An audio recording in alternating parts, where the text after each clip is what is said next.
Vai visus skolas gadus mācījāties vienā un tajā pašā skolā?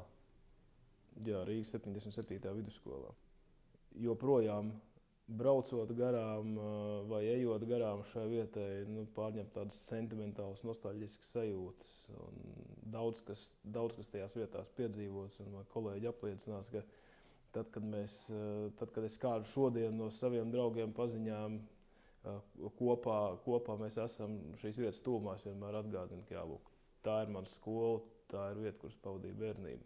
Vai skolas direktori jūsu laikā bija Renāta Dzelme? Jā. Vai skolas gados zinājāt, ka viņa ir Sibīrijas bērns, cietusi represijās? Juku laikos skolā deva iespēju pulcēties neatkarības kustībai? Ja runājam par Dzelmes kundzi, tad viņas pārliecību es nojautu, un tad es vairāk saprotu arī, kāpēc direktori izvēlas vienus vai citus viesus un kāpēc šiem datumiem pievērš pietiekoši lielu vērību skolas dzīvē. Vai skolas gados zinājāt, par ko kļūstat? Ļoti labi atceros, un mani vecāki atceras to periodu, kad Rīgā valdīja atmoda, un mēs kopīgi apmeklējām dažādas demonstrācijas. Lielā pūlī, kur kaut kur tālumā dzirdu Anatolija Gorbunovu balsi. Es esmu pāriem tādā kāja augstumā, un tad es atnācu mājās, salīmēju kopā vairākas rūtiņu lapas. Tā bija mana avīze, un es uzrakstīju šīs avīzes nosaukumu Politika. Un vienu brīdi bija doma, varbūt jākļūst par profesionālu sportistu. Taču apgāja kaut kāds noteikts laika cikls, un pēc skolas bija skaidrs, ka tādā vai citā formā politika ir tas virziens, ko es uzskatu par savējo. Vai iestāšanās universitātes sociālo zinātņu nodaļas politikas fakultātē bija tīši spērts solis uz spožāku karjeru? Iestāja eksāmenus augstskolās, un tie viss bija saistīti ar politiku. Un sports tika izsvītrots? Diemžēl augstskolas laiks ir tas laiks, kad aizvien mazāk laika atlika brīvās cīņas nodarbībām, kas man apmēram 6 gadus bija neatņemama ikdienas sastāvdaļa katru darba dienu faktiski. Kādā intervijā jūs teicāt, ka cilvēks, kurš bijis tēva vietā, vāji runājis latviski? Viņa politiskā pārliecība bija pilnīgi pretēja. Vai tas palīdzēja jums vēlāk, ieejot politikā, lai saprastu Latvijas tā sauktos krievalodīgos? Es nekad neesmu vairījies un baidījies no pretēju uzskatu cilvēkiem, no komunikācijas ar pretēju uzskatu cilvēkiem, un nekad es neesmu pretēju uzskatu cilvēkus demonizējis. Man šķiet, ka izvairīšanās, bailes un mēģinājums nicināt tos, kas domā no tevis atšķirīgi, tā ir drīzāk vājuma un nepārliecinātības pazīme. Tieši pretēji, manuprāt, katrs cilvēks iegūst no tā, ja viņš dzīvē vairāk laiku velta tam, lai pavadītu kopā ar stipriem cilvēkiem, ar gudriem cilvēkiem, ar enerģiski spēcīgiem cilvēkiem. Viena no manām lielākajām autoritātēm, starp citu no studiju gadiem, ir profesors Miķels Ašmans, kurš pavisam noteikti nebūtu mūsu politiskās partijas tūs sabiedrotais. Pēc uzskatu, ka viņš ir viens no tiem pasniedzējiem, kas man ir vislielākā mērā iemācījis domāt, iemācījis skatīties uz lietām tādā veidā, kas man ir palīdzējis sasniegt līdzinājos mērķus. Kas ir jūsu iecienītie sporta veidi piedalīšanās ziņā un līdzjūšanas ziņā? Man patīk tie sporta veidi, kuros latvieši un Latvija gūst panākumus. Ļoti vienkārši. Tas, ko es gribu redzēt mūsu uzvaras. Un nav tik būtiski pat kurā sporta veidā. Ja kādā sporta veidā latvieši ir priekšā, tad es nevaru neiemīlēt to sporta veidu. Protams, ka tas, ko es redzu skeletonā, tas, ko es redzu bobslejā, tas, ko es redzu hokejā, arī basketbolā, kā jaunie puikas cīnās, kā es varu nemīlēt šos sporta veidus. Mēs tur esam priekšā, mēs tur esam lielvalsts. Un tā ir tā sajūta, kas ikdienā mums pietrūkst, ka mēs esam lielvalsts. Un, ja runājam par mani pašu, tad es esmu noteikti tālu no profesionālā sporta. 6 gadus esmu nodarbojies ar cīņas sportu, faktiski katru dienu apmeklēju brīvās cīņas nodarbības.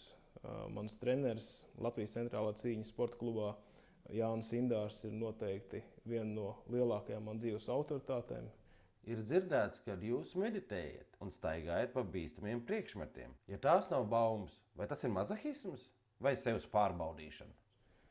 Tas ogļu ceļš vai stikla ceļš, tas ir simbols, kas parāda, ka nē, ja tu dari, ja tu tā sakoncentrējies un tu zini, ka tajā pusē ir mērķis un tu to izdari, tad tu vari jebko paveikt. Un to es aicinu, to es novēlu katram gados jaunam cilvēkam. Vai tu vēlies būt sportists, vai tu vēlies būt zinātnieks, vai politiķis, vai banķieris, vai uzņēmējs. Izvirzi pēc iespējas augstākus mērķus. Mums trūkst kaut kādā ziņā, pozitīvā ziņā vīrišķības mūsu sabiedrībā.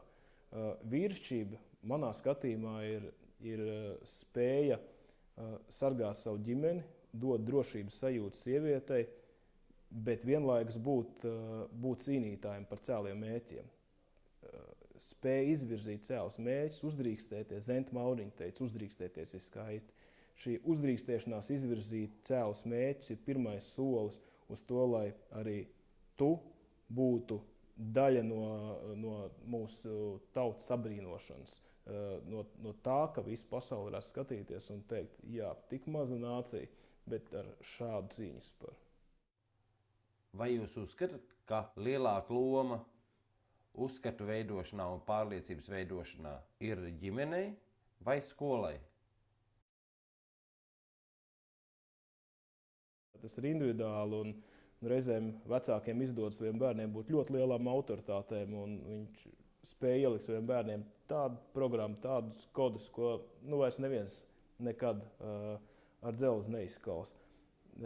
Taču reizēm tikpat liela autoritāte var būt kādam skolotājam. Reizēm ir kāds notikums, kurš mūsu dzīvi ietekmē tik lielā mērā, ka mēs protam paskatīties lietām atšķirīgi. Daudzi bērni mūsdienās vēlās kļūt ne par kosmonautiem, jūrniekiem, bet par biznesmeņiem. Vai jūs viņiem pārmetat?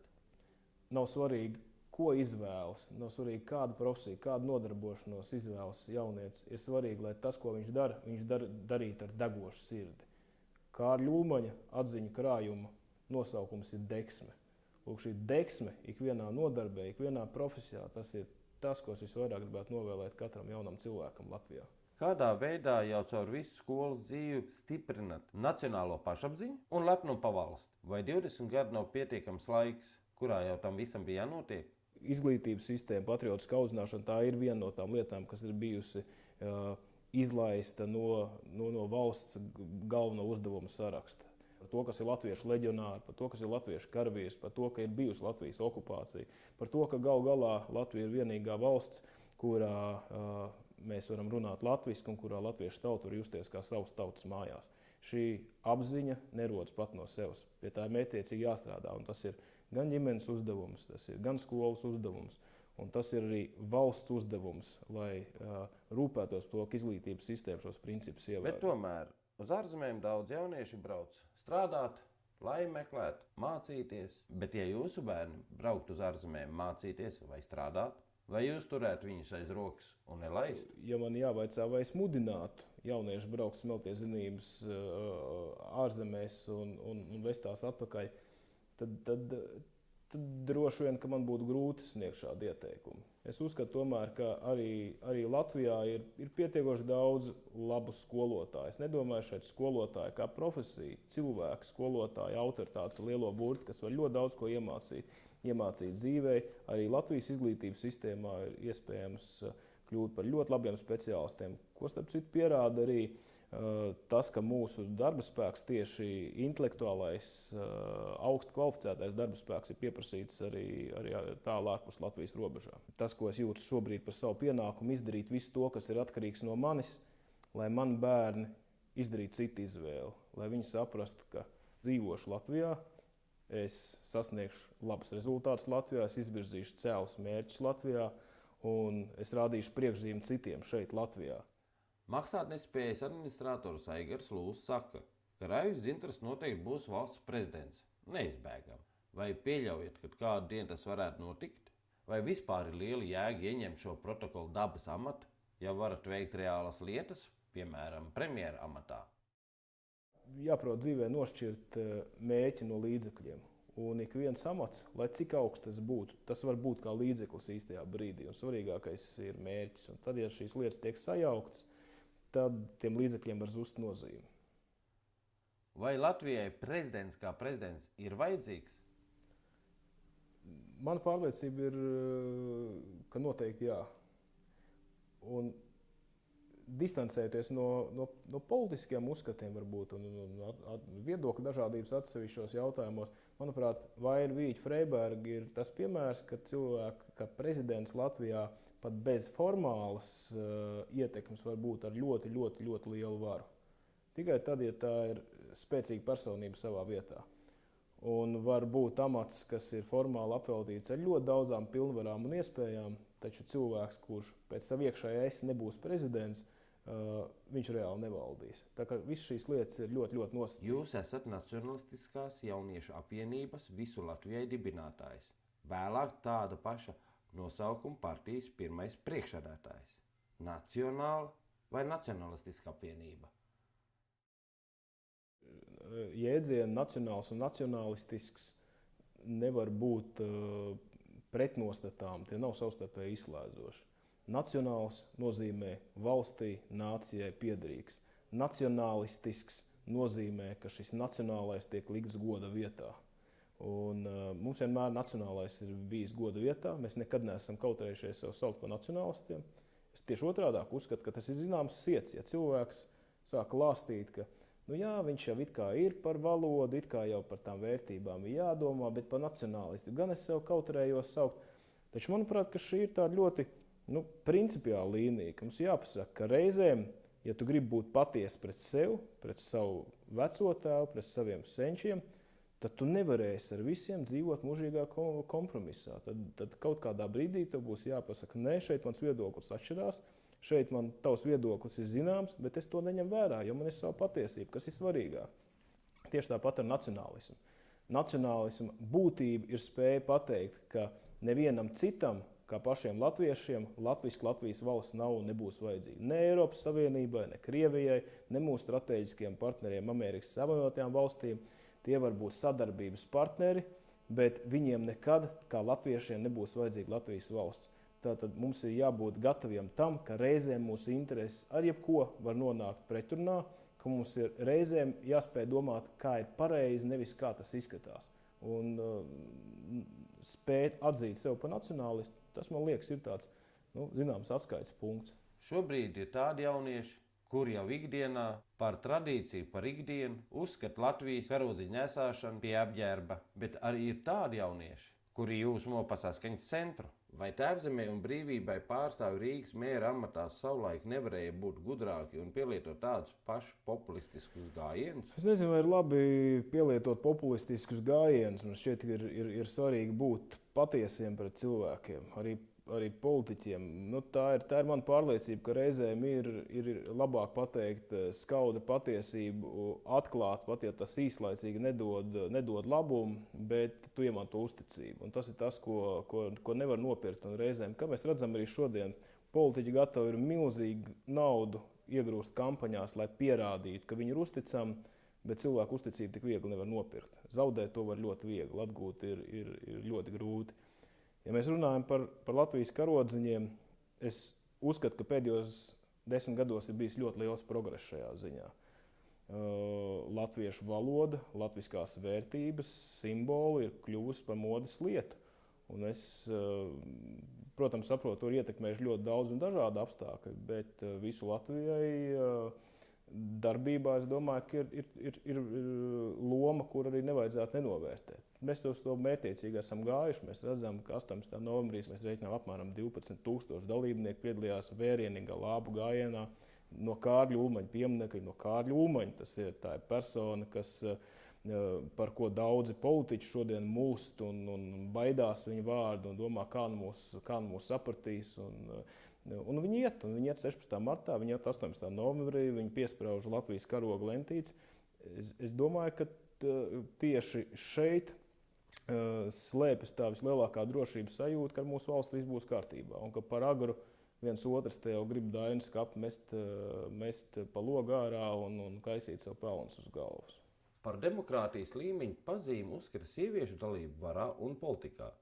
Vai Latvijā sievietes ir politiski aktīvas? Kā tas ir jūsu partijā? Pirmkārt, jāsaka tā, es priecājos, ka tomēr sievietes ir Latvijas politikā, jo tas, ko es bieži sastopu, tas, ko es bieži redzu savā politiskajā ikdienā, ka cilvēki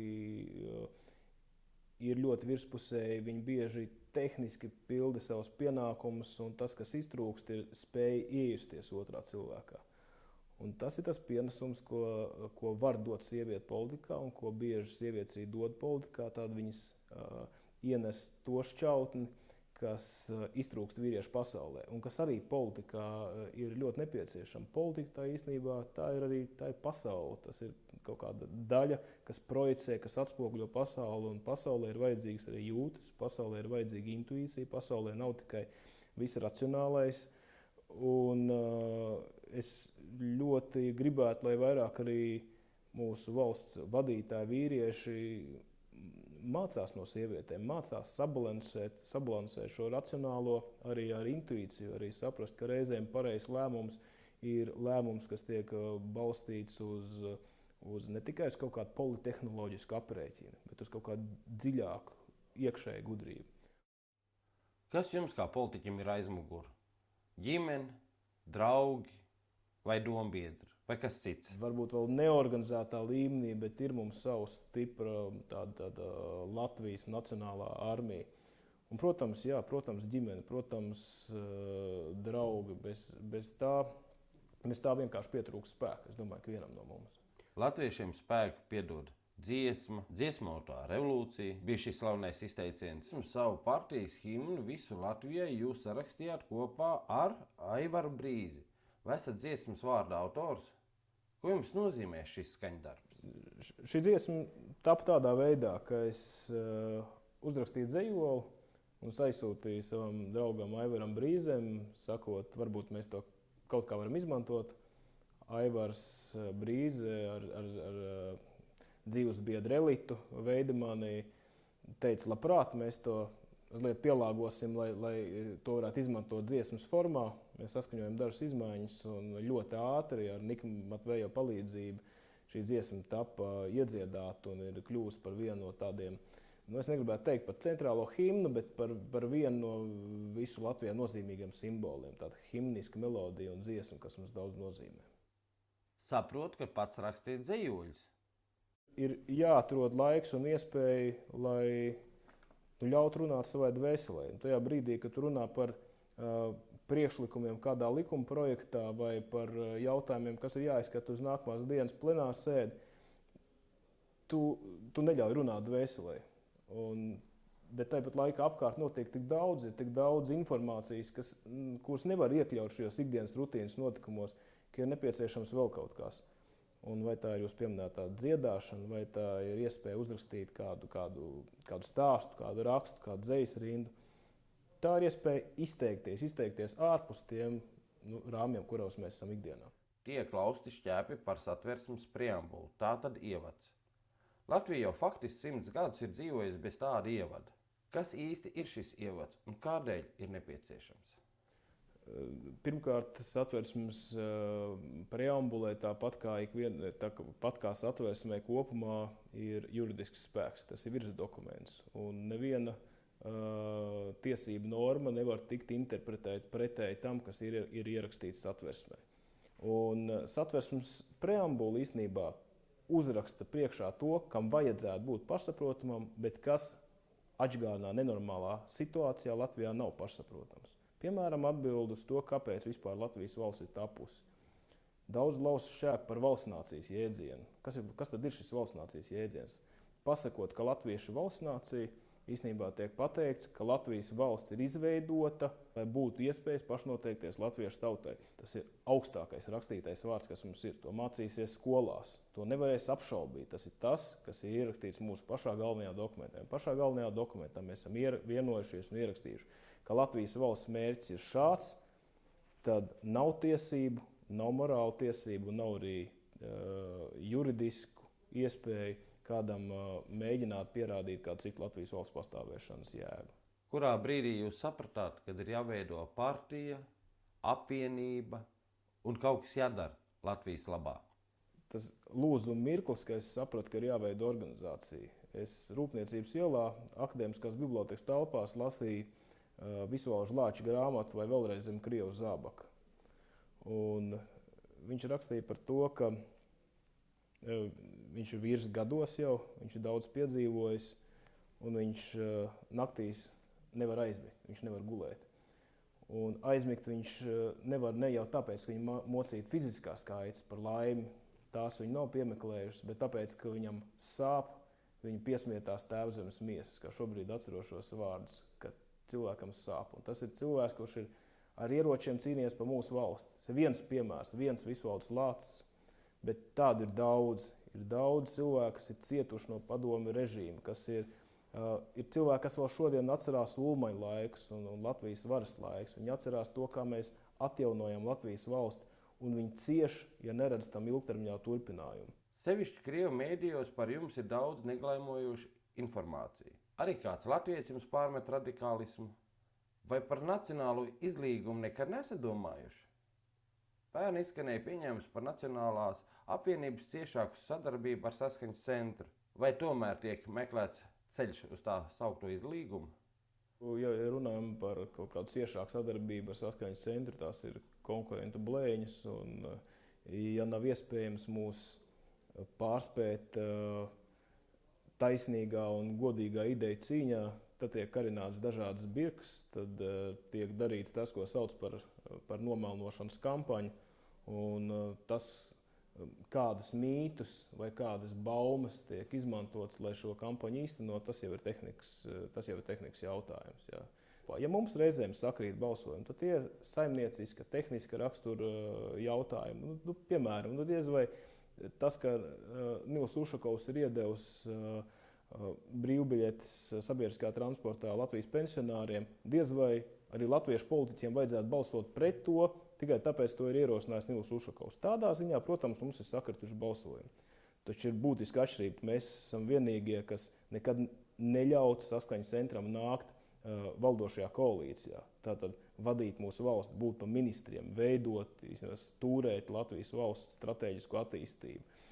Nekad mēs ar viņiem nebalsot kopā ideoloģiskos jautājumos, kuros, protams, ka Saskaņas centrs darbojas kā kaimiņu valsts, naidīgi noskaņots kaimiņu valsts filiāli. Un tomēr, kādēļ tik daudz latviešu pēdējā laikā aizvien vairāk balso par Saskaņas centru? Tas ir mīts, ko ir ļoti izdevīgi tiržēt pašam Saskaņas centram, jo to ir balstīta viņa jaunā taktika, mēģināt padarīt sevi pieņemamāku latviešu auditorijai ar mērķi panākt, ka kāda cita latviešu partija būs gatava ar viņiem veidot kopīgu koalīciju. Tāpēc tiek veidots šis pievilcīgais tēls un radīts mīts, ka par viņiem balso ļoti daudz latviešu. Īstenībā arī pēdējās pašvaldību vēlēšanās Saskaņas centra faktiskais balsotājs skaits nemaz nebija tik būtiski pieaudzis. Cita lieta, ka bija kritus vēlētāju aktivitāte kopumā, un latviešu vēlētāji ļoti daudz nebija aizgājuši balsot. Un kopējais rezultāts līdz ar to bija tāds, kāds tas bija. Kāda būs Saskaņas centra rīcība, lai iegūtās vairākās balsis? Un ja tas notiksies, kas notiks ar Latviju? Manuprāt, Saskaņas centrs iemidzina. Saskaņas centrs rada, ja sākotnēji viņi ļoti koncentrējās uz saviem strateģiskiem jautājumiem, arī publiskā retorikā, par Krievu valodas aizstāvību, par nepilsoņu tiesībām, par okupācijas faktu noliekšanu. Tad pašlaik viņi saprot, ka strateģiski svarīgi ir šos jautājumus noslēpt. Viņi vairāk runā par tām lietām, kas ir pievilcīgas arī latviešu vēlētājiem. Man ļoti negribētos piedzīvot, ka paaugtos mani bērni, un viņiem būtu jāpiedzīvo kaut ko tādu, kas šobrīd notiek Ukrainā, ka ir faktiski jāatjauno barikādes, ka ir jāiet uz ielas un jācīnās par to, lai vienkārši nenosmaktu Krievijas impēriskos apskāvienos. Diemžēl tā atkal ir Latvijas realitāte šodien. Tā nākotne, ka mēs varam zaudēt to, ko savulaik manas paaudzes tēvi izcīnīja uz barikādēm un sargāja uz barikādēm, un savulaik mani vecie tēvi cīnījās ar ieročiem, ka mēs to atkal varam zaudēt. Taču tas, kas ir skaidrs, Saskaņas centrs mēģinās izvairīties no runāšanas par nacionālajiem jautājumiem. Viņi maksimāli centīsies sev pasniegt kā vienkāršo cilvēku, kā masturīgo iedzīvotāju atbalstītāju un centīsies tam pretnostatīt Latvijas valdību. Viņu zemgalda taktika būs mēģināt uzpumpēt kādu latviešu partiju, jaunu latviešu partiju, kas varētu kļūt viņiem par sabiedrotiem pēc vēlēšanām. Viņi mēģinās atbalstīt vairākas sīkpartijas, kuras nepārvarēs 5% barjeru, bet kas noņems balsis pārējām latviešu partijām. Tāda mērķis, lai pēc nākamajām vēlēšanām izkārtojums veidojas tāds, ka viņi kopā ar vēl kādu jaunu latviešu partiju un iespējams arī ar Zaļo zemnieku savienību varētu izveidot kopīgu valdību jau pēc nākamajām vēlēšanām. Un tad tālāk tās varbūt sākumā ir tikai dažas ministrijas. Ar zināmu aizmuguri ir iespējams arī veikt parādīt pietiekoši labus panākumus un progresu konkrētā ministrijā. Uzreiz mēs nesagaidīsim ne ielu nosaukumus vairākās valodās, ne arī kaut ko tādu, kas uzreiz zvanītu lielo trauksmi zvanu latviešiem. Taču pakāpeniski mēs zinām, ka visa varas piramīda tiks nomainīta. Ministrija cilvēki, mediju uzraugi, spēcdienestu darbinieki, drošības iestāžu pārstāvi. Tad šī sistēma pamazām tiek demontēta un veidot tāda, lai šī varas maiņa notiktu jau reāli un jau daudz lielākos apmēros. Un tā mēs pakāpeniski nonākam faktiski pie Ukrainas scenārija, pie tā, ka mēs jau atrodamies tuvāk Eirāzijas Savienībai un tuvāk atjaunotai Krievijas impērijai. Tā ir mana prognoze, kas var notikt, ja piepildās Saskaņas centra strateģiskie plāni. Kā rīkosies Saskaņas centrs, lai iegūtu vairāk balsis? Kas notiks ar Latviju un ar mums, ja viņi dabūs tās balsis? Vienīgais, filozofiski skatoties, ir tāds teiciens, ka vienīgais, kas ir nepieciešams ļaunumam, lai ļaunums triumfētu, ir tas, ka labie paliek vienaldzīgi. Bet ir skaidrs, ka latviešu vienaldzība un pasivitāte, attieksme, ka gan jau no manis nav nekas atkarīgs, gan jau viss tā vai citādi sakārtosies, tas ir vislielākais risks. Dažādi var vērtēt režisoru Alvija Hermaņa izteikumus, bet, manuprāt, tas, kādas mājienas viņš deva, ka balsošana par Saskaņas centru īstenībā ir saistām ar nodevības tradīciju Latvijas sabiedrībā. Es tam ļoti lielā mērā gribētu piekrist. Faktiski atbalstīt Saskaņas centru, es uzskatu, ka faktiski tas nozīmē nodot Latviju. Vai to cilvēks dara apzināti vai neapzināti? Es uzskatu, ka viņš paraksta spriedumu Latvijai.